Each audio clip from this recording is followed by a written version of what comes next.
name is Vaughn. Middle name is Tracy. Last name is Holsey. I was born in Suburban Hospital, Bethesda, Maryland, 1958. I'll be 64 this October. I'm one of 9 children. Okay. I got 5 brothers, 3 sisters, and myself make the 9th. Where are you in the birth order? I'm the 6th child, 5th son. Okay. And, people say, you always tell stories about your family. Why you tell them everything? Well, my mom got married in 1920. I can't remember what year. She was 19 when she got married. My father was 22. He went off they had 1 child when he went off to World War II. Came back, there was 4 kids. Then he re-enlisted, went off Korean War. Came back, there was 4 more kids. None being his. I'm in the second group of kids. And I share this story because my mother always said, tell the truth. The truth is what's going to set you free. They never got back together. They stayed married. She gave us all his name, which was ironic and interesting. Then eventually they got back together. The last child, the first and the last is his. But I share it because the way my mother raised us, we didn't even know no different. And I didn't realize that until I got older, that we were all half siblings or whatever the case may be. But she raised us. She was the type of mother that, she got involved with everything about us, academic-wise, school-wise. But I was the crybaby of the family. I did not want to go to school from preschool to 8th grade. I cried every year, like a little kid. And eventually it was playing sports that got me out of that. And wanted to go to school where my siblings went. They went to church or high school. I was actually in special education, so I always joke about being on the short bus.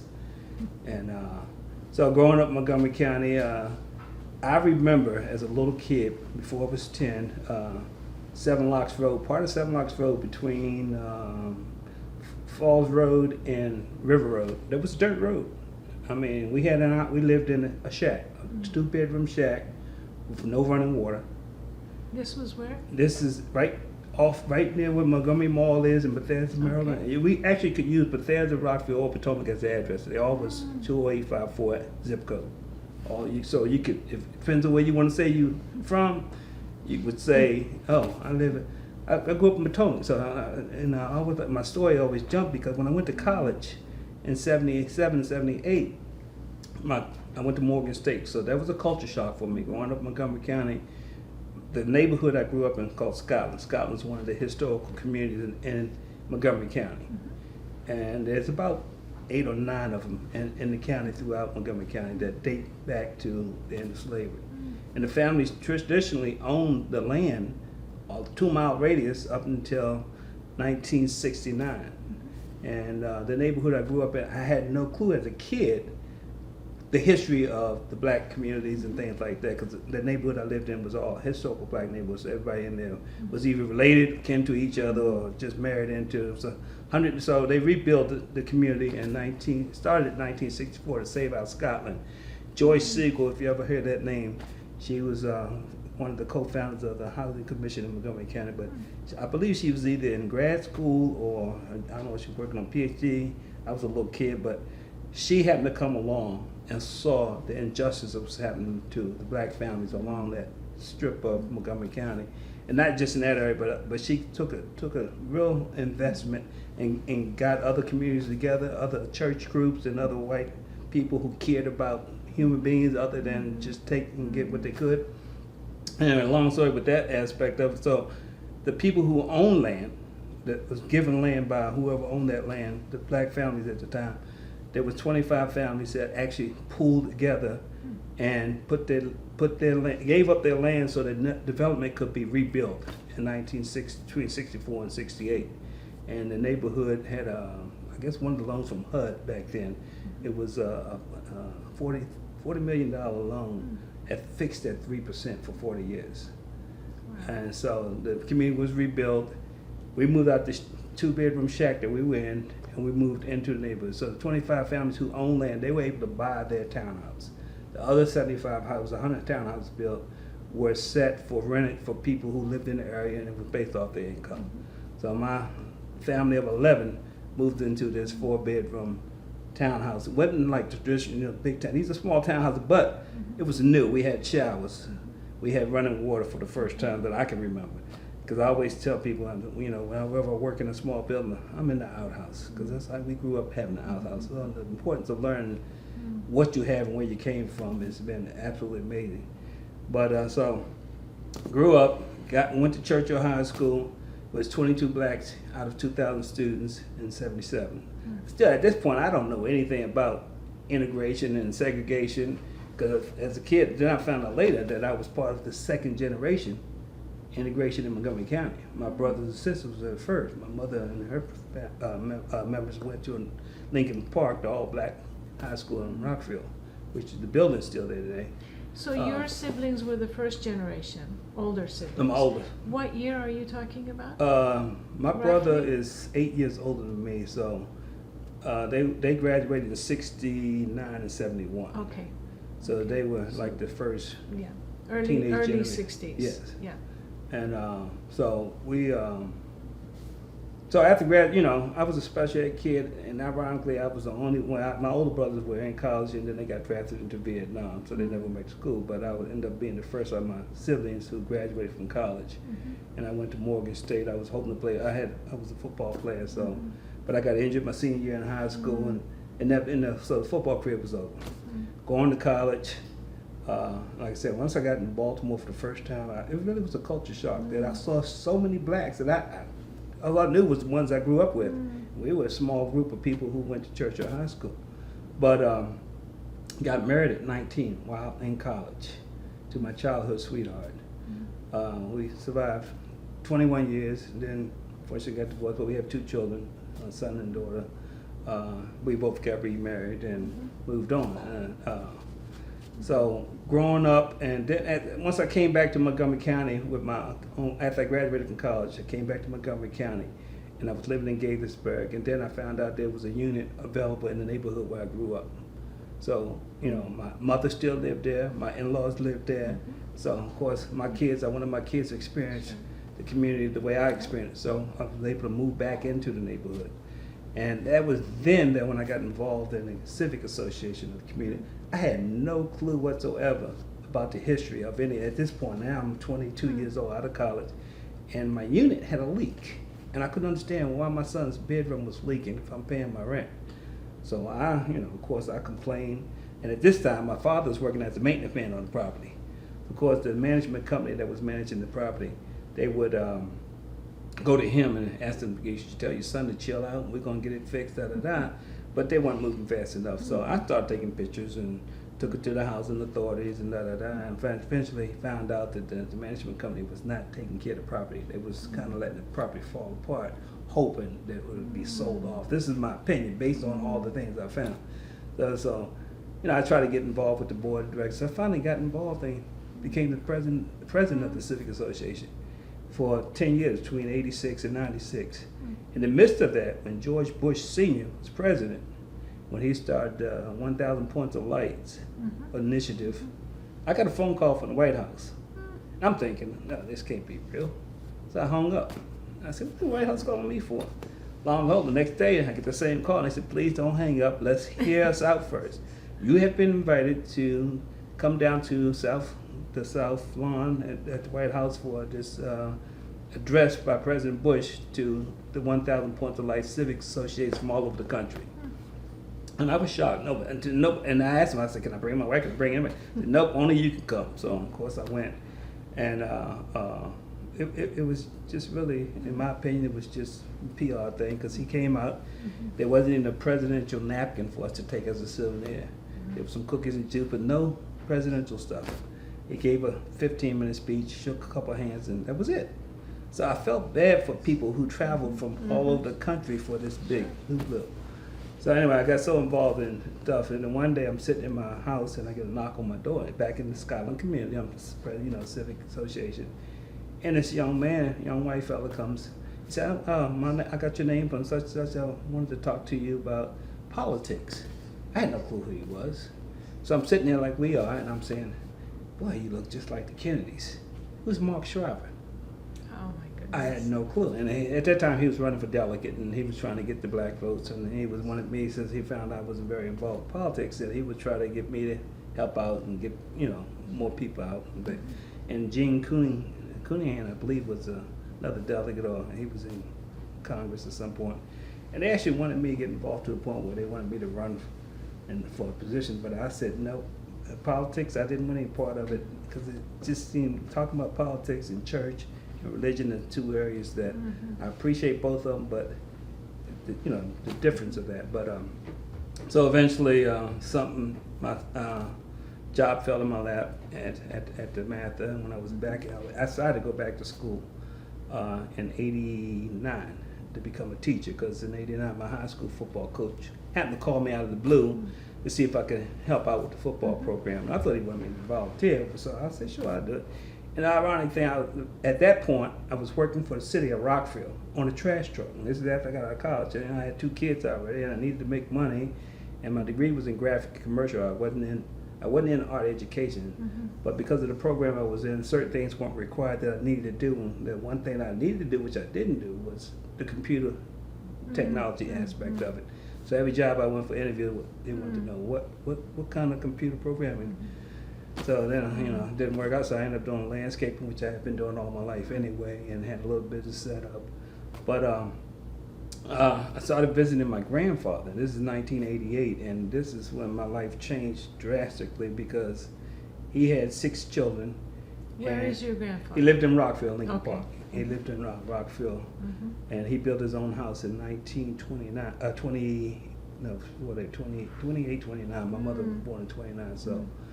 But he was, at this point, he was 80, it was 1988, he was in his late 80s, and I was working on a track. I had no clue what he did for a living.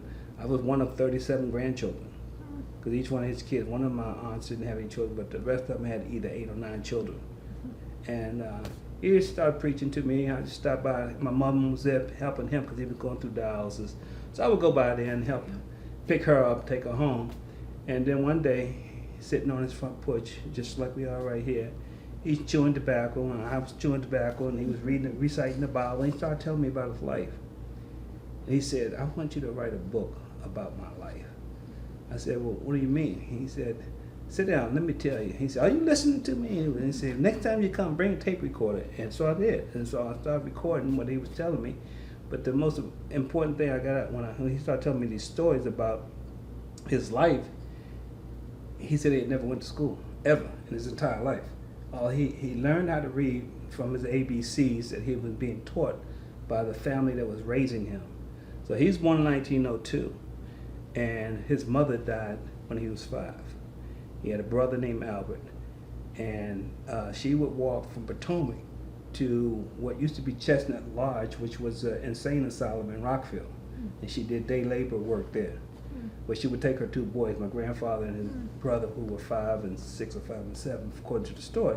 So she would take them with take her. her with them because she didn't have nobody to watch them. So Watch them, yeah. And unfortunately, she passed on the job, and so the establishment, nobody knew who the father was.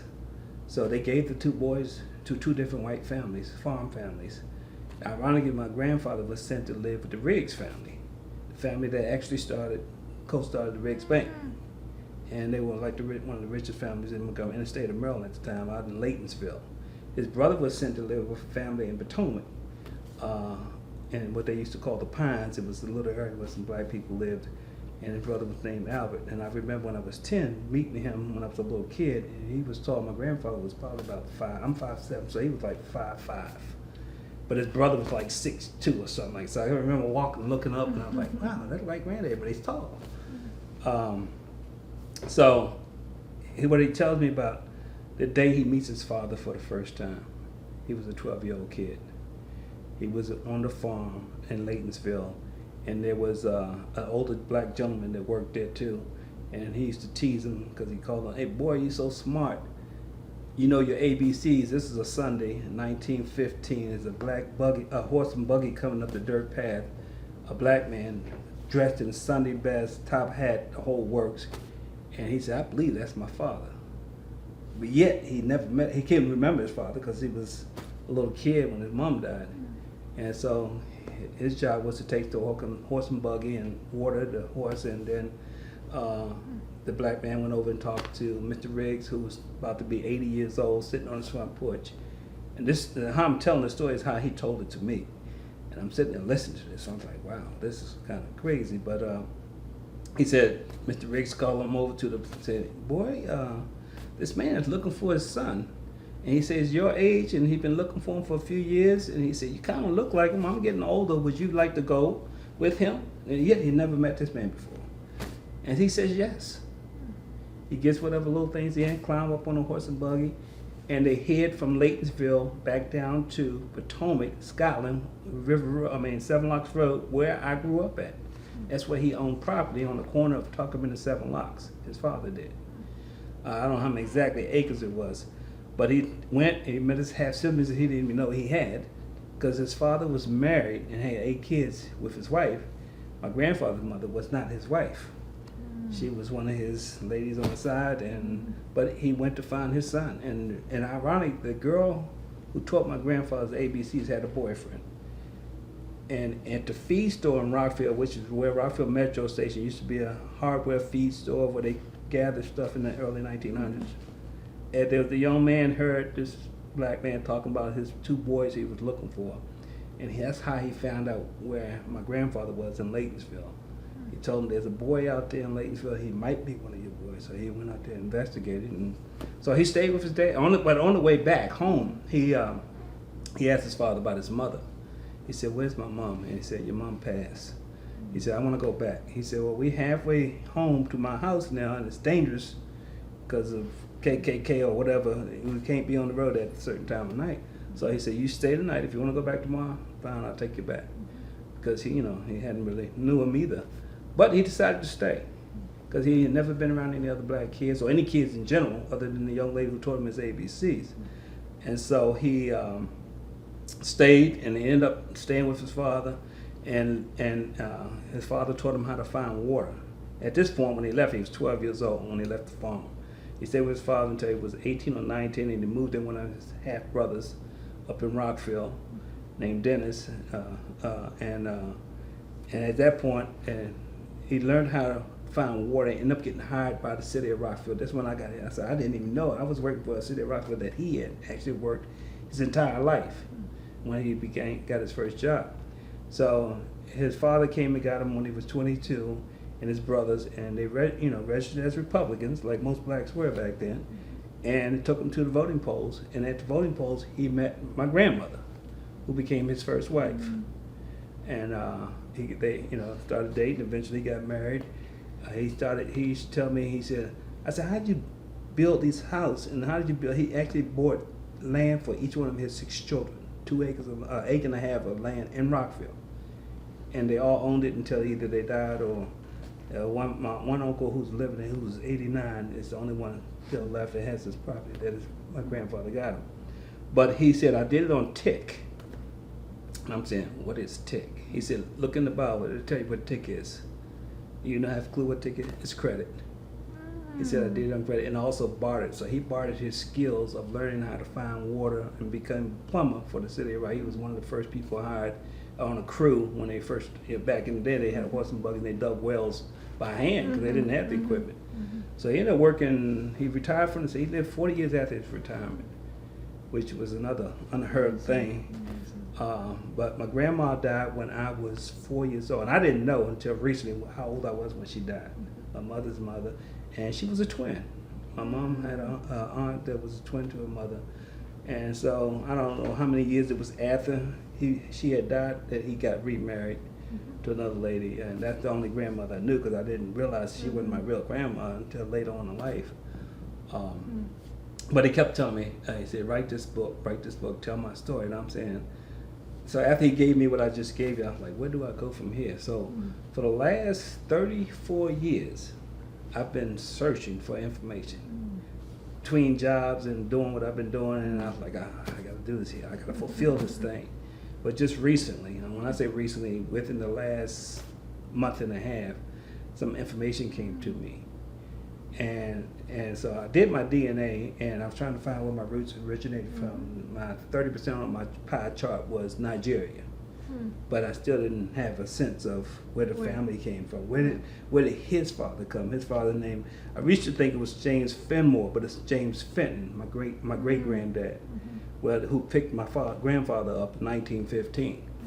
So in my recent research, my great-great-great-grandfather came from Loudoun County, Virginia, Lovettsville. He was a slave. He was born in 1835. He ended up having 2 wives. And one died, the one child his first wife had was my great-grandfather. And who came and got my grandfather in 1915. And then he got remarried, and after his wife died, they left Lovettsville in 1861. They were emancipated before the Emancipation Proclamation was even signed. The people in Lovettsville decided to set their slaves free, and he moved to D.C. He lived on Capitol Hill, of all places. I'm like, wow, I'm learning this information. So once he got here, the Civil War was in the midst of everything. He volunteered to sign up for somebody else, and they paid him $60 to take his place. And he ended up being, I can't remember which battle it is, but I got that information at home. But he ended up going to Florida and serving, and he was in the battle. He got wounded. After the war, he came back to D.C. after he was in for 3.5 years. Came back to D.C. and moved his family from D.C. to Montgomery County in 1880. And when I found this out, I was like, and then they found out they were starting to buy land. I said, wait a minute, where are they getting land? They just got free from being slaves like 10, 15 years ago, and I had no clue. There was a gold mine in Montgomery County in Great Falls. So I looked, in 1861, there was a gold mine that was active from 1861 to 1951, so 90 years. But 2 of my great-great-uncles worked the gold mines. And the gentleman by the name of George Bradley, and there's a few other names that the Lynch family, they own land in Potomac where they own farms, where they hired them as sharecroppers and helped them buy land. Up until 1930, my great-great-uncles owned 28 acres in Potomac, Maryland. Interesting. And of course, the black, just like all the other places where either the laws changed and people didn't have the education, they ended up losing the land. And but when he remarried his second wife, she already had kids. She had like 3 or 4 sons. They had 7 more sons. So my grandfather didn't even know the information I'm saying now. I don't think he knew any of this, because this is information I just recently found through research. A lady who lived across the creek, as she put it. She was a little girl. She remembered when she was little, her parents and grandparents talking about the black families who lived in the colored settlement. So when she retired in 1990, she decided to write the history of her own family, but she felt so obligated to those black families across the street because her uncle's memoir talks about them. So I still need to go and read his memoir and see what he says. Finally, he talked about Uncle Bob and Uncle Dan, how they helped his family harvest the land and and so his grandfather started helping them purchase land in Montgomery County. And so that's a short summary, but there's so much other rich parts of.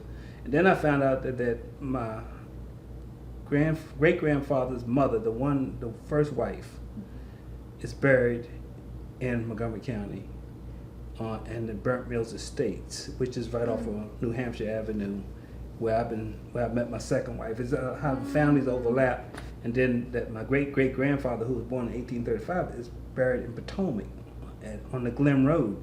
There used to be a church, and both my great-granddad and my grandfather became ministers. So when they talked about the occupations in the archives, I've been able to go and look in the archives in Virginia, Maryland, and D.C., and to verify these records and accuracy, his military pension and all that. And so, Amazing. so I've been trying to get this story together because he asked me to do it, and been so passionate. And the fact that I've been still working on it, and the information is coming to me recently that I thought I would never get. Amazing. And the fact that this young white lady, I don't know how old she was when she retired, but she decided to write about her own family, but she felt obligated to write about the family across the creek. And because we all either lived on the other side of the train tracks, or we lived on the other side of the bridge, or we lived on the other side of the creek. And she said she can remember at night the families used to play music and have their little jubilees, and they'd be out there dancing and singing and playing all kind of instruments. But ironic for me, when I'm learning all this, I think about the trials and trails that I traveled my entire life. I have overlapped my roots without even knowing it. Amazing. And I think, to me, I think it was God sent the genetic gene. I don't know how it happened or what, but my dad, who was really my stepdad, but he's the only father I knew, used to tell me when I was 10 years old, he said, Nelson Cooper will never die as long as you live. I'm like, what are you talking about? I'm a little kid. I don't know if he foresaw that Granddad was going to ask me to tell his story, but to find out that my grandfather named Nelson was not the first Nelson. He was named after his grandfather, and he also had an uncle named Nelson. His dad named one of his brothers, his half brothers, Nelson as well. So the family, the siblings, we talk about this all the time, and part of me telling the story is I had to tell my story in order to tell his story, because I always joke about with my students about me being reincarnated. They said, Mr. Holsey, what are you talking about? I said, I just feel like I've been here before. Yeah. And then I look at all the family and the generations before and how they have named, the names throughout the family have been just passed down and renamed. Somebody's named after uncle here. But my mom did something different. She had 9 kids, and the oldest is named after dad. The next one is named after the uncle. The rest of us are named after somebody off of TV. There's a Herbert Jr., which is the first son. Then there's Richard Bernard, named after uncle, his brother, my dad's brother. Then Cherie Lynette, my sister, is named after some movie star. David Dwight was named after the president. Keith Conway is an actor, and then I'm Vaughn Tracy, and some other actor, and then there's Randolph Alfonso, who's named after his dad, because it was a different guy in the family. And then Vonnie Michelle. I don't know who. I said, where do you know these names from? I didn't know anything about all the other names. There's Daniel. Daniel Cooper would have been, I had figured out his date, but he's the father of Nelson, who was born in 1835. So Daniel, depending on how old he was when him and his first wife had Nelson, would have been either, I would say, early 1800s. If he was in his teens or early 20s, so he would have been born around 1820, somewhere like that, or 1810, something. I still want to find that. I want to find that record. I want to see where it goes. So some of the story you tell, there's some mixing with the white population, right? Yes. But not marriage, just work-wise. No, just work-wise, right? But these are segregated communities. Yes. Including Potomac? Oh yeah, Potomac, I mean, like I said, there was a line, my grandfather used to always say, don't go out at night, just like when his father picked him up, we can't be traveling at night. He said, night doctors will get you. And I'm like, what are night doctors? He said, well, they kidnap black people and put them out in the field and have the dogs chase them, and, and sometimes they kill them and take body parts, and, the market was there and still is today. But he always said, don't take no wooden nickels when we were little. What are you talking? He said, you can't spend a wooden nickel. So, but the families, there was, if it wasn't for those who had humanity within them, I'm talking about the white people throughout history, we'd still probably be enslaved, or we'd still be in Africa, where we came from. Because there's always been either the Quakers or some white people who felt that this is wrong. And so, today, in society the way it is today, white America is about to become minorities in only a matter of, in my opinion, a matter of less than 20 years. And so all this stuff going on with politics, and people are hating on each other because of fear. But I don't see the black community trying to turn around and, destroy anything. It's just that some people just, knowledge-wise, it's just the suffering and misunderstanding. Even when I teach today, I think about, the population is changing in the school. When I first started working there 30 years ago, the African American population at that school was only like 2%. Today it's like 60%. Then it's in PG County. Of course, PG County is, one of the meccas of black communities in the country. So, but we still got a long ways, a lot of work to do between races. But you and your siblings were all in segregated schools. Yes, we all went to. I never was in an all-black school or all-white school. It was, but I was a majority, I'm a minority in church. Like I said, it was 2,000 kids. There was only Yeah. 26 blacks. Out of the 26 blacks, 20 of us came out of the Scotland community where I grew up, Which was segregated, which was correct? all black. Yes. It was. And what do you remember of that community, the segregated community? Well, I mean, at that time when I was little, that's really all I knew. Okay. Because, Yeah. you know, I just remember we had a great time. There was over, I'd say my age, it was probably 30 or 40 kids. So, there was a neighborhood Yeah. where we could run out the neighborhood Yeah. and be free, not worry about violence. Everybody, it's only one way in, one way out. Actually, just about, I think every black community in Montgomery County, except for where people actually own acres of land, it's always one way in and one way out. Interesting. And I think about how cities, communities are in the inner cities. And, Yeah. we call it the corral system, where Yeah. the system somehow, I always think there must be a group of people, something gotta be. I mean, it's too coincidental. And then we talk about the drugs and all the things that, take place in black communities, and why. The question is why. And so what was it like when you went to the non-segregated school for you? Any experiences? Well, the only thing I can think about is, as I was going, it pretty much was already, everybody was integrated, except for, Sure. ironically, when I chose to go to college, I was in the process, before I got injured my senior year in football, I thought I was going to go to Villanova. But then after my injury, I said, I'm pretty much not going to play. I tore everything up in my knee. So I said, well, I'm going to apply to a couple of schools. The first school that accepted me is where I'm going. And it was Morgan State. I see. And I didn't know anything about Morgan until I got there. And ironically, I think it was the school that saved me, because growing up, being an athlete, I was pushed through the system. My academic skills were very weak, except for in art. I had a 3.5, but because I took a lot of art and I was selling my work. I was a high school student. But when I went to Morgan State, in the first summer as orientation, we had a summer orientation. You had to take a writing test, a reading test, and a math test, and of course I flunked all of them.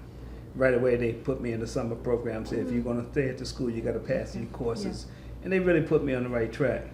And so I was so grateful for the way they ran the school and how they set it up and how they saw that, a lot of and it's the same thing. Even today, kids are still being pushed through the system. Especially if you're a great athlete, all they care about is winning and the money. And it's sad where we are, but it's the reality of economics. Everybody wants to make millions and millions of dollars.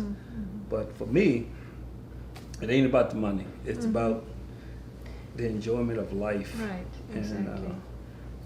And if you're doing what you're supposed to do, it's going to happen for you. And was, when you moved into the segregated schools, or desegregated schools, excuse me, how did the teachers treat you? I'm glad you asked that question. I remember, I'm never going to forget it because I sing it today for my students. And here's the song. Listen to the song. Listen to the lyrics of this song. Jump down, turn around, pick a bell a day. Oh, Lordy, pick a bell a cotton. Oh, Lordy, pick a bell a day. We had to sing that in PE in second grade at Seven Locks Elementary in Montgomery County. I didn't, as a kid, you like Dosey that we were doing square dancing. But you had a slave song. And at the time, again, being young, you don't understand this. When you get older, it's like, whoa, wait a minute. And I remember having one black teacher in second grade, and her name was Miss Carter, because she was the only black teacher I ever saw at that time. And I just remember her being mean to me, and I don't know why she was being mean. She was trying to get the best as an educator. Like I'd be mean to some of my black students. I don't know if you're familiar with Uncle Ruckus. You ever heard of Uncle Ruckus? You guys know Uncle Ruckus? Well, I'm painting that on my wall in my art room. My staff won't know it. The kids gonna know because I'm kind of hard on the kid because I want the best for them. And I try to, and I tell the story. I remember being hired at my job 31 years ago, and I'm sitting in an interview with the principal. He asked me about my life. So I started telling him. I said, I've experienced some bad things and drugs. And I said, no violence. He said, have you ever been arrested? I said, nope, never been arrested. He said, are you finished with all these bad things you went through? I said, I don't think if I wasn't, I wouldn't be sitting here in the interview. So I said, yes, I'm finished. But to my surprise, he called me in his office after school started. He said, I want you to speak to the sophomore class. They have retreats at the school for each class. I said, I'm a new teacher. What do you want me to tell the kid? Tell them your story. And so for 20 years, I told the story about drug abuse, selling drugs, getting involved with stuff, and then I analyzed why I got involved, how I got involved, who gave me the drugs, and da-da-da. And I realized it was a dead-end street. I said, you're not making no money. You're going to end up getting killed doing something mine. But it was a spiritual movement that woke me up. I just remember one day working at Giant. My kids were little kids. My older kids were little. And I got on the ride. I had a car. I got on the ride-on bus and drove all the way 3 or 4 miles away from where I was supposed to be going on the bus. And why they left my car, I have no clue. But that day I got on that bus, it was a beautiful sunny day. I remember reaching behind my seat, grabbing a magazine that was sitting on the back seat. I thought I was in the back seat, but there was one other seat behind me. And I read the magazine, and it's almost like somebody put a hood over my head. It went black. And everybody tell a story. They said, you just blacked out. Because at that time I was drinking and doing all kinds of stuff. I said, no, I didn't black out. The name of that magazine was called The Plain Truth. And on the cover of it was a silhouette of a father, a mother, and 2 children, with just black outlines of bodies. But the article was talking about drug abuse, alcohol, and faith. And it woke me up. I mean, it just snapped. I quit doing everything, got clean for 13 straight years, went back to school. While I was at school, it was one of my professors at Bowie State. This is after I graduated from Moore. I went to Bowie State to study, to become a teacher, because my football coach called me and asked me to coach in '89. I said, well, and I had so much fun. That was the first year that in Montgomery County, or the state of Maryland, they switched from middle schools 7th, 8th, and 9th, and they put the 9th graders in high school. So that was the first year they had 9th graders in high school. Yeah. Well, I'm being a JV football coach.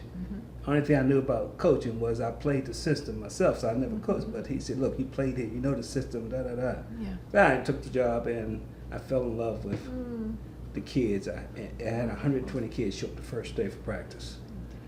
And we didn't have a great season, but I had a great time, and it forced me to decide to change my career and go back to school and become an educator. And then when I was in school, one of my advisors sent me to the school I'm working. And he told me nothing about his connection to the school. He just sent me. He said, "Oh no, please." And at this point, I really wasn't ready to go to school to teach. I still needed to do student teaching. He said, "Just go, you know." So I said, "I'll go do it for 2 years, and I get my certification. I'll be done." But at 31 years, I'm still there. Very good. Okay.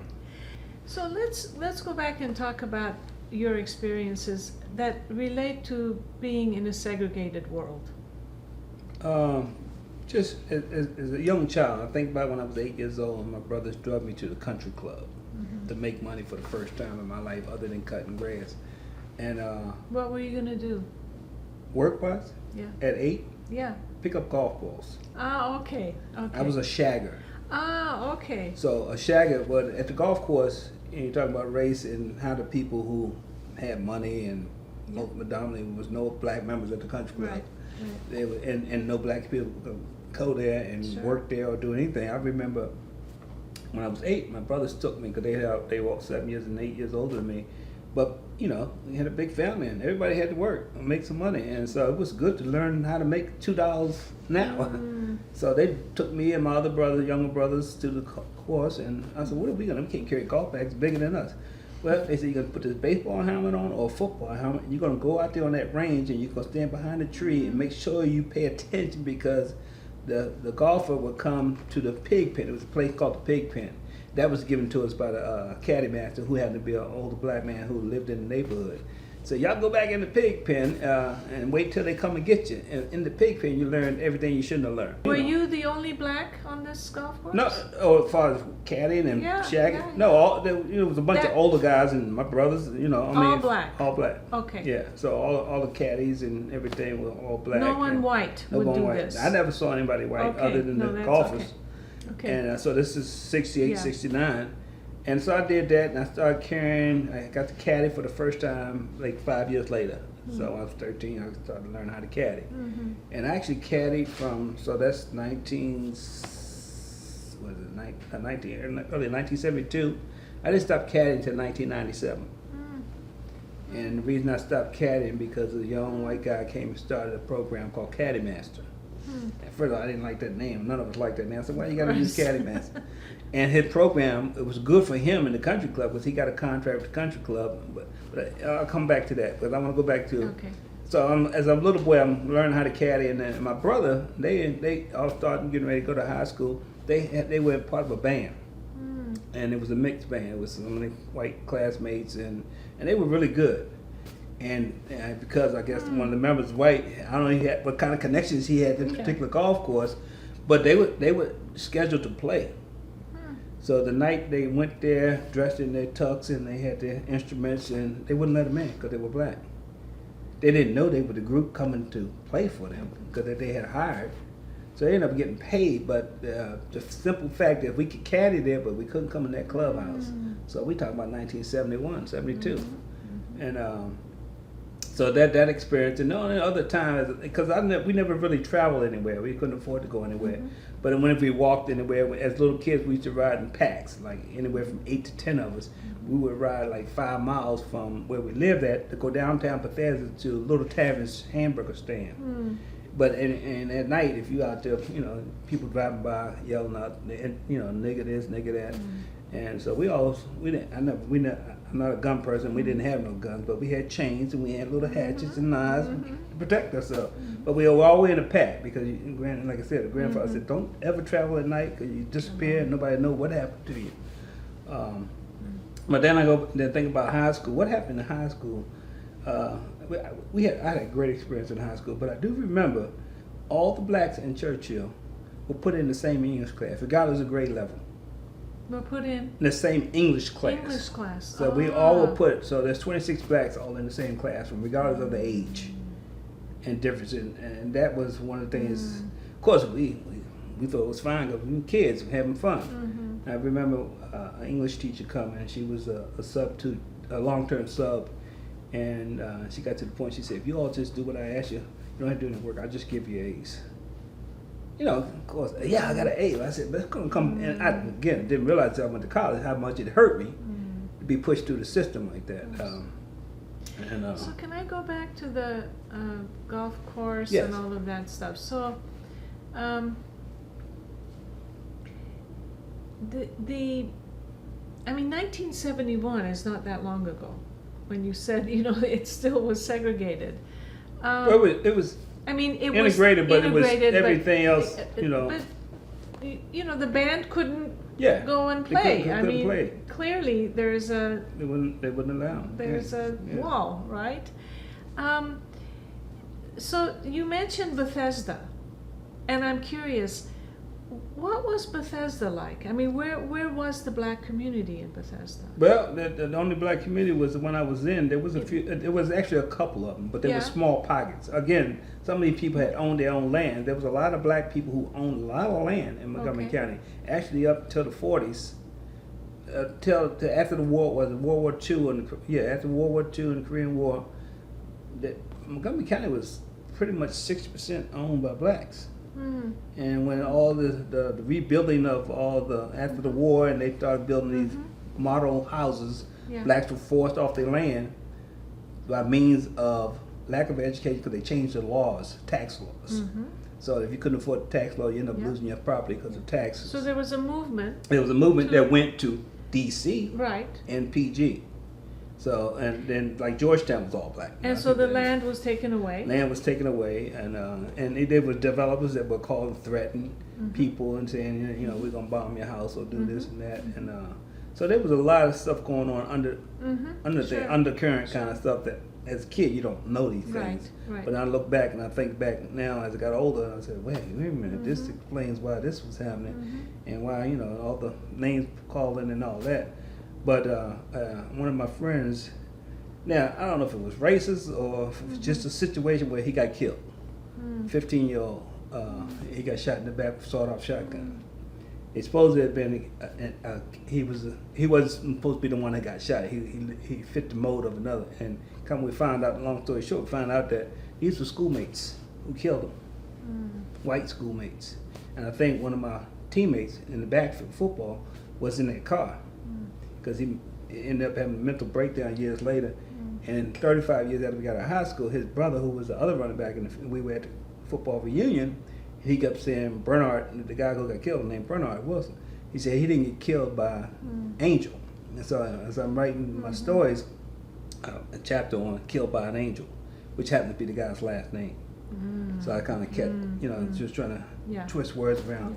And then the angel, not only did he, we still don't know if he was the one who pulled the trigger, because there was 4 of them in the car. We don't know who pulled the trigger, but it was his gun. And the reading he got, I don't know where he is right now, but he ended up, a month after my friend got killed, he ended up shooting 2 state troopers and killing them in the fall because he was trying to rob a bank in Montgomery Mall. And they captured him and found he was rich. I remember being on the track, stretching for track. His brother was a teammate on the track team, and we all talked this before we found out who was going to be arrested. And we were saying all the things should happen to the person who killed James.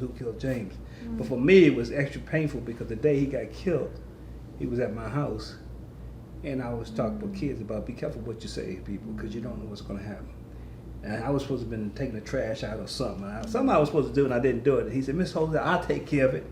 I said, man, go somewhere and die. You just throw that out there. That night he gets shot. And so it wasn't until, and that happened in 72 or 73, might have been 74, but I lived with that and didn't really forgive myself until 2013 when I went to grad school. And I saw this statue in Baltimore, Gloria of Viticus. It's an angel holding the soul, the body of a limp sailor who died in battle. And I used that transformation as if that was Bernard. And I just thought about the angel and the guy's last name. And I'm sitting there in front of a church. I was supposed to have been doing an assignment. It was an assignment I had to do. We had to go out and meditate. That was the assignment. They said, pick anywhere, and I'm living in Baltimore. And they said, pick anywhere you want, just sit there and don't talk to people. So I didn't think where I sat. I sat right in front of a church. People going in and out of church, say, good morning. I thought I was homeless because I'm just sitting there. And I couldn't speak. Then it dawned on me, everybody keep talking to me. I felt like I was being rude. So I found a piece of paper, doing a school assignment, can't talk. I just wrote on it. And then as I realized, I looked up and there's this statue there, and this angel in his body. And I started writing about Bernard James and how he got killed. But he's supposed to have been shot because of drugs. And but the forensics, you think about the forensics today versus back then, they connected that gun that killed the 2 state troopers to the same wounds, the same injuries that Bernard had. And so I'd like to talk about what you mentioned earlier about you mentioned a painful period in your life that you got involved with drugs. Yeah, the year 1977 when I got injured playing football, and at that point I was dedicated to being this professional football player in my mind, like everybody, all the kids. And I knew one of my brothers had friends. They smoked a lot of weed and drank a lot, and I was a 150-pound kid my senior year, and I was really into weights, and I was lifting like 300 and some pounds at 150. So I was dedicated. But when I got injured, one of my teammates, who's really still a great friend of mine, white student, he said, Holsey, you're not playing no more, come on with us. And I said, where are we going? He said, we're gonna get in my van, we're gonna take a couple bong shots. And like a dumb man, I said, okay, all right. I didn't even get high. I think I took like 10 bong hits and something like that. And then the next day I took one, because my system had been clean. But the next day, after I had put that in my system, the next day I took one, and then I was like messed up. But I liked it. And I didn't really do a lot, but it was after I got out of college, after I got married and had 2 kids, and I was working a part-time job at a restaurant, being a bus stay. And one night when we got off, this is 82, when my daughter was just born, 82. And one of the guys that worked in this particular restaurant, he was a waiter and I was a bus stay. So we sitting around drinking beer after work, and he said, hey, you smoke weed? I said, and he goes, you interested in selling some? I said, he said, I'll provide it. And so I said, how much money can I make? And I got 2 little kids, and so I did. And I said, and I eventually asked him, I said, so where did you get this from? He said, my brother. His brother was a Montgomery County cop. I said, wait a minute, your brother who's a cop is providing you weed from whatever race they were, so, But anyway, I did that, and it got so bad that I ended up quitting. I remember looking in the mirror, and I had went from, let's say, 180 pounds. And that day I looked in the mirror at myself, I was 140 pounds.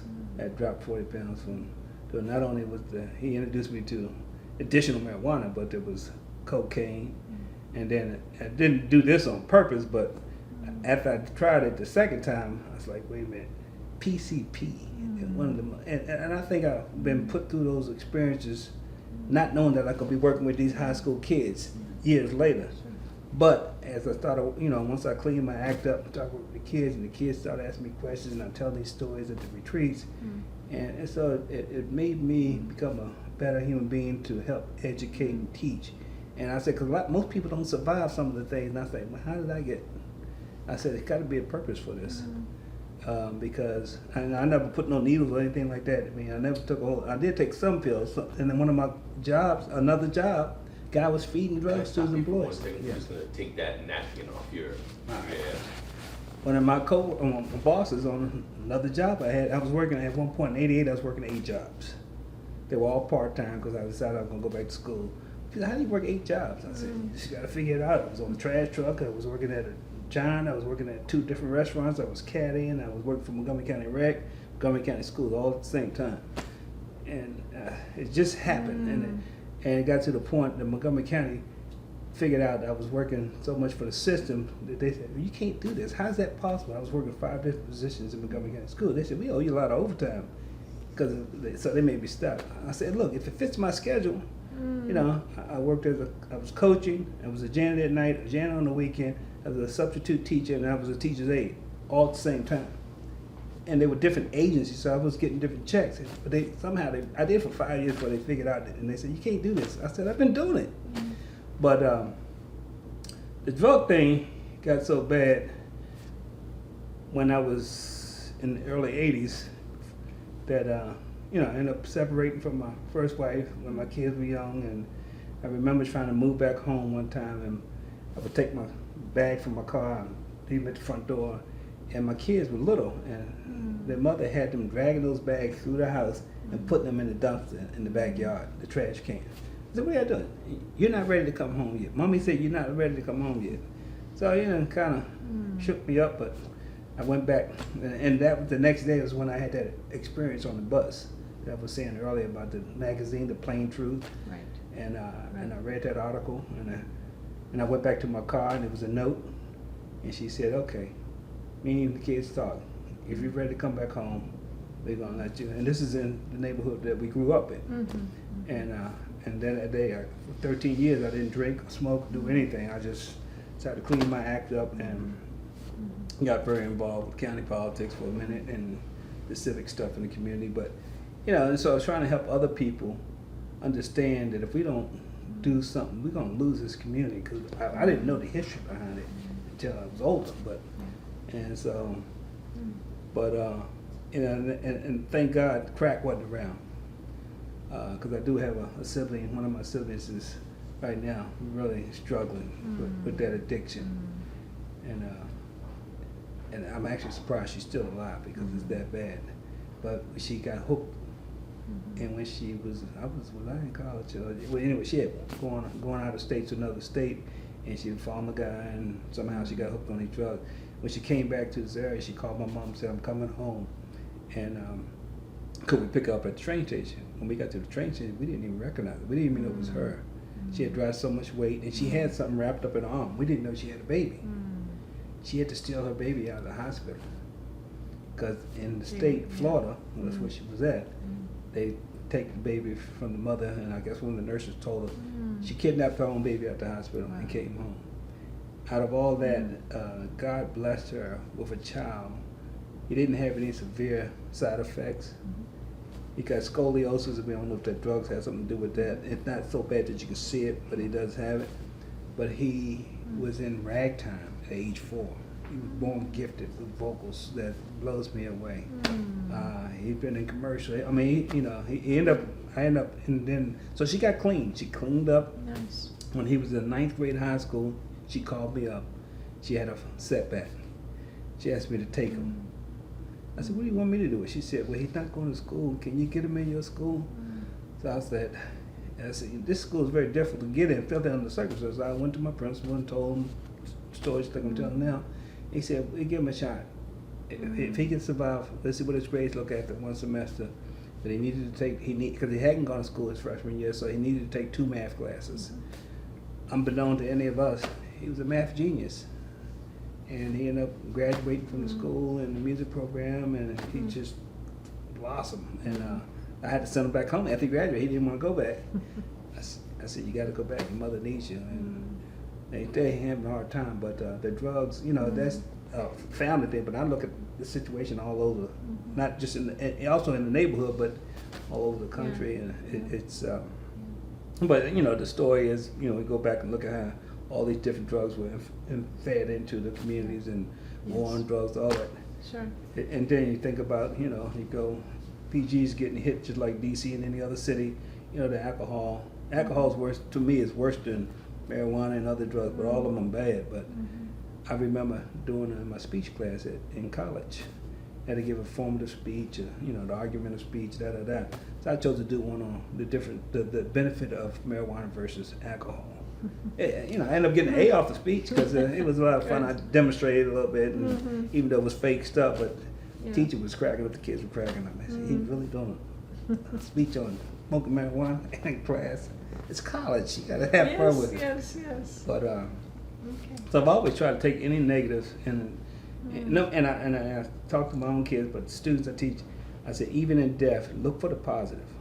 There's positivity in everything. And unfortunately, war, I don't know if you can find positivity in that, but saving people in a sense. But when I think about war, I joined ROTC in college, but it wasn't for me. And I'm finding out now that both of my great-great-granddaddy served in the Civil War. Both of them. One was in the Navy and was a musician, and the other one was in the Army in the infantry.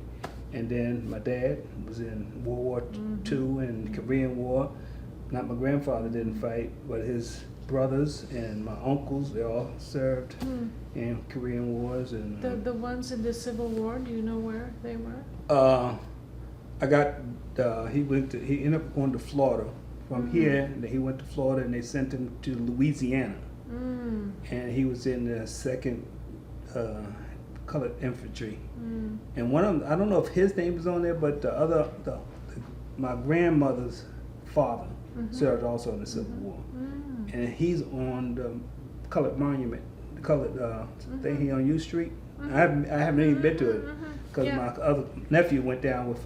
They were on the TV show Bruce Let's Travel, and they did a documentary. They went down and saw the museum. And he found Mr. Henson Carroll. That's on the great grandma's side, grandma's side of the family. But he was a musician, and so we have a picture of him in his uniform and all that. And I'm hoping to find some more pictures in the archives from Baldwin County because they have some great. So you've been able to trace your ancestry. But and just recent though. When I say, but it all started because my grandfather wanted me to write his story. But you've taken it back to Nigeria, at least. Well, my DNA part. That's what I mean, your DNA part. Yeah, I just did that this last year. Nice. And then, just finding out the Civil War stuff is just gives me chills to think. You just don't know. And then I think about how much history is being lost for families and people. So in my teaching, I use art as a means of talking about every aspect of life. So they got a lot of art projects associated with their own family history. I want them to research their family, learn more about your family, and see. Because one of the things that my research was trying to figure out, where did the art come from. I'm one of, I'll say, 15 artists in the family from one or two generations. Interesting. And so we, it's just my sister, who's unfortunately still strung out. She's a great artist, and she never took any art. She just all of a sudden she started painting. This when she came home from being in Florida, and she started painting one day. Now her artwork is amazing, truly amazing.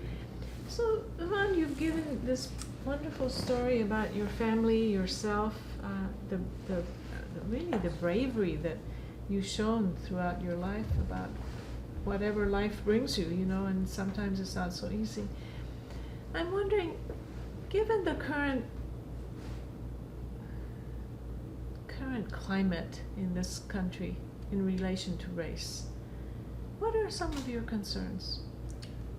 That people are not willing to even try to work together. I mean, on both sides. There's a lot of black people who are angry. I mean, we think about the police brutality, and I mean, the system really needs the government, somehow they got to come up with some plan. And it's not all police. We know that's not all police, but they got to do a better job. I know even in Montgomery County, I've seen some guys that have been hired who are not from this area. So you bring people from outside, they could be from the other side of the world, but they come and if they were racist, they still gonna be racist. Absolutely. And there's been people shot and killed everywhere, and unfortunately some situation with police involvement. But even outside the police aspect, when you think about politics, think about Congress and all the stuff, the laws that are being changed and going back and forth, and people are just greedy. I mean, I know that's one of the ugliest sins, just greedy. How much money do you really need? You're not going to take any of it with you. And I always joke with my white co-workers and things. I said, you're going to be left money. He said, what are you talking about? My family was poor. I grew up over here in Bowie. But the same man who said that, of course can't put his name on, he just inherited $1 million. His dad died. He told me this last week. One day he gonna say, he said, yeah. I said, I didn't mention your name, but anyway. And there's another one, I was talking about land, how land is being left. Yep. And he's a teacher at school, and I go, yeah, I know some people who got left this. He told me, it's 2 years ago, he says, his grandmother left him 50 acres somewhere in Virginia.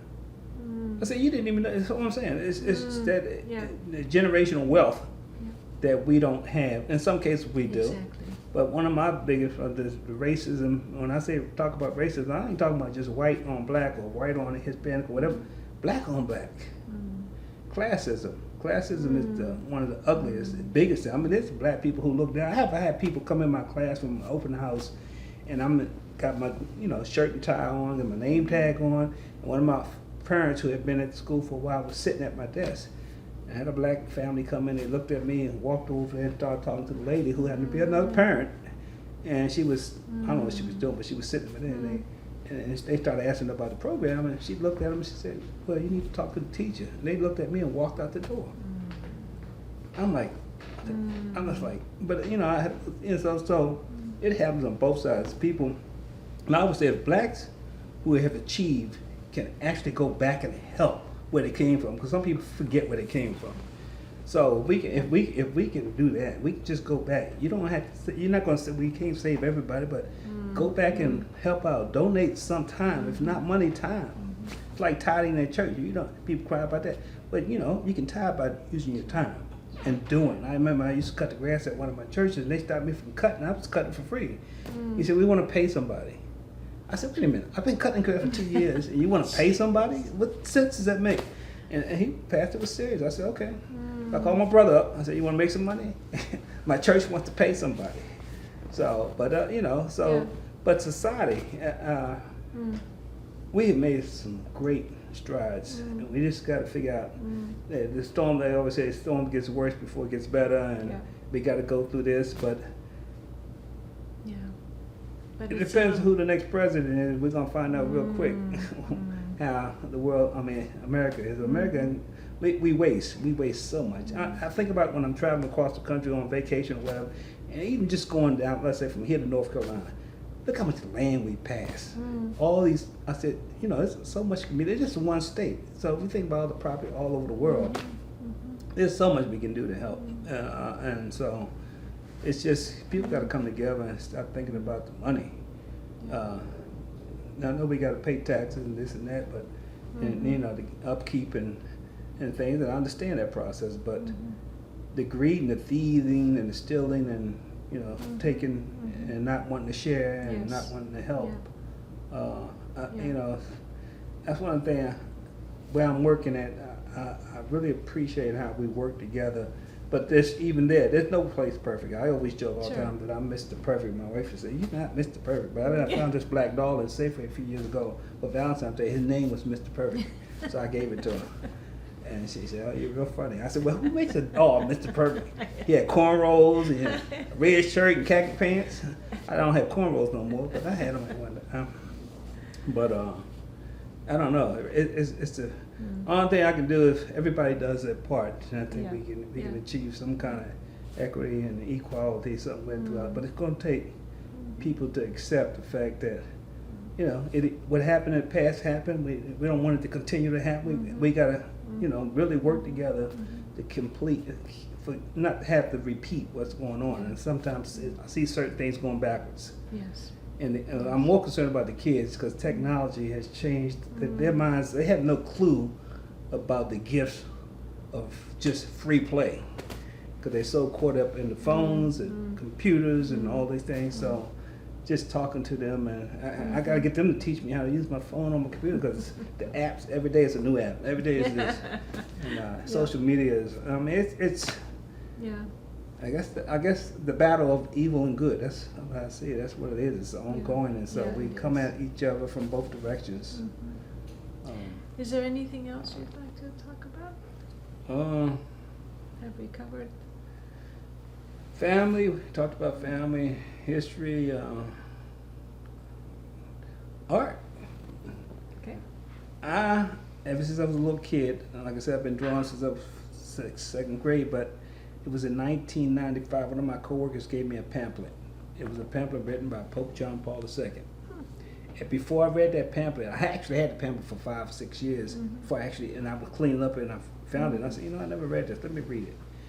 And it's a letter to artists, but when he said letter to artists, he's talking about everybody. He wants everybody to use whatever it is your skill is, whatever your talent is, it's an art. Yeah. And so I always I did a little workshop with my coworkers. Without art, we have nothing. And the art of education, the art of science, the art of sports, the art of this, and how, and then as I teach my students, I said, I can't draw, I can't paint. I said, yes, you can. I said, you've been doing it since you were a little kid. You just you got away from it. The world pulls us in all these different directions, whether it's family, whether it's sports, whatever it is, it pulls us from what we could be doing. But I decided, when you look at my work, it's a recording of my life. People that I've met, situations, like, you know, I did this serious painting for the golf course where I first started working. I painted their signature hole. It's a par 3 over the water. I was the caddy. They had no clue that, you know, that I was an artist. And it was ironic that one of the members, I was caddying for him. It was just, my kids was in elementary school. I donated a picture, did of the Redskins. It was when Darrell Green, Jim Lachey, all these different guys were still in the Redskins. It was when they won their first Super Bowl. And it was palette knife. I did it real quick. Then it was donated to a silent auction. Ironically, I didn't know the guy I caddied for on a regular basis for those last 8 years was a season ticket holder at the Redskins, and they loved the Redskins. Well, that day we at the driving range and we're talking. He says, my wife bought this painting at a silent auction of the Redskins, and it got the same last name as you. And he knew me as Tracy, which is my name I went by all my life until I got my job teaching. I started using my first name, which is Vaughn. But he never knew anybody by the name Vaughn. He said, is it Vaughn Holsey? You got a relative by the name Vaughn Holsey? I said, yeah, I kind of do. And as I pulled my wallet out and I showed him my license, you mean tell me you've been caddying for me all these years and you're an artist? I said, I do a whole lot of things. But from that point forward, he told me to come by his office. He gave me, I think it was like between $6,000 and $7,000 to help start my business. This was 1997. That's when I started my name of my business, Fat Vaughn, Fine Arts by Vaughn. And it covers the landscaping, and I went and got a lawyer and set up all the, you know, the legal documents, make sure I did everything correctly. But you know, he was so. But anyway, I also did a piece of the caddy master was named Joe Wilson, who lived in my neighborhood. It was an old gentleman who I knew very well. I used to give him rides all the time, and so I did a piece of his. Actually, I'm gonna take that piece and donate it to the golf course because they had a bus when he retired.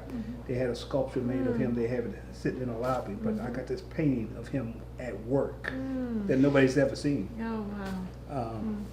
And then at the Million Man March I went to, and this gentleman walked up on me while I was sitting down at the table, and the sun was behind his head.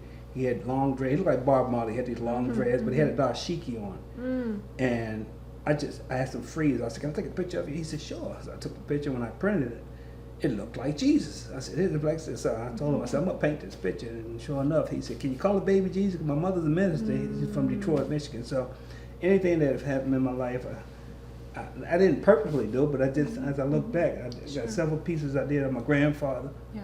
images of him, and then I think about, the sports, different things. So a lot of my work, I love to do murals. So when I got out of college, I wanted to do a mural in my community. Mm-hmm. And we have a community center. So I wanted to do something. I wanted to give back. Mm-hmm. And so I went to do it, but at that point I didn't know the county owned that community center. So they said you got to go through the hoops of, you got to put in a bid, this and that. And so I was going to do it for free. I just wanted to do it. So I took pictures of people in the neighborhood that have done, like the person who wanted to sit before me, and people who played sports and went on, like a lot of out of this little neighborhood, this 100 townhouses. We've had guys make it to the NFL, NBA, multiple of them went to colleges. I'm talking about top players, like one played at Georgetown, Eric Smith played at Georgetown with Patrick Ewing, Paul Palmer went to Temple, he was a Heisman Trophy runner-up, all this little neighborhood. And then there was Mark Mason, who was a running back at Maryland. His nephew ended up playing for the Redskins, off from his neighborhood. Travis Curtis and Kirk Curtis went to West Virginia. He played defensive back. One brother, one went to Ohio State. He was getting ready to get drafted before he injured his leg. So, but there's several other names that just come out of this one community. So, I got sidetracked thinking of my thoughts. So, no, just the art you were Yeah, talking about. so mural. so I ended up. The county had approved the mural, but Yeah. the final thing was I had to go back to the community and get the community's approval because it was going to affect the community. Where, of course, there were people in the neighborhood. Why you got to do this? And da da da da da. Long story short, their faces weren't in the mural, so the mural ended up being scratched. I was hurt, but the county people called me and said, "Listen, this is already approved. The money's already allocated. Can you redo the design?" So I ended up redoing the entire design. I got rid of all the people, ended up doing a landscape of the homes and the church and the history of the buildings on the thing, and now ended up painting. So, and then most recently, the community center had to be demolished because this was '92 when I painted it, and it had to be demolished. And so, unbeknown to me, they took a photo of the mural because it was 15 feet high. It was wrapped around beams, and they sent it out to a company to make wallpaper. And so they had the mural redone. So when they redid the new Did building, you get some copyright? well, I got paid for the original. So Okay. And I got paid quite well. And I Good. for something I was going to do for free. I ended up getting like That's good. $10,000, Yeah, and yeah. give or Very take some in good. that range. Okay. But so they when they redid the building, the mural, which was in the middle of the building, they actually moved it to the front. And the frame, the way it was originally painted, they made the frame just like the original layout. It was smaller, but it was still nice. So sure. as soon as you walk in, it's the first thing you Wonderful. see. Excellent. And every school I worked for in the county, I try to leave my mark by doing some artwork somewhere in the school. Great. And So then- you're busy as an artist. yeah, That's I great. just me and 15 other people painted a 100-foot mural on the property of the school where I work at now last summer because we celebrated Nice. 75 years. Wow. And the mural tells the story of the founding father of the Trinitarian Order, which is the order who owns and runs the school. That was sanctioned 800 and something years ago. And so it's a long landscape mural with the St. John the Baptist walking through the forest. He was meditating before his first mass when he was ordained to start that order in France. And he came upon a herd of deer. And in the midst of the deer was a white albino. So our mascot is called the Stags. So the mural is telling the story of his, transitioning into that priesthood. Very good. But so, I use my art as the way to tell a story. So everything about my family is somewhere in some form of art form, and I'm still kind of. And I've actually been illustrating different scenes, sections of the life story, my grandfather's story. I've actually had my students do some of the illustrations. So I wanted them, there's a lot of things. I also want to make sure the book has a lot of art in it as well as tell the story of the family. And, Excellent. in the trials and tribulations. And as my grandfather was saying that, his life, and he talked about Psalms 27:3, it tells the story of his mother and father forsaken. Well, he didn't know his father. His mother died, and he was left alone. But if it was God's hand that got him through life, and the fact that he is a man that never went to school, was able to buy 2 acres or 1.5 acres for each one of his children and have the houses built for all of them with no education. And it's just mind-boggling. I think about how much he accomplished. When we think about how much we try to get and what more people strive to do, and he did it all with nothing other than the knowledge of the skill that he had.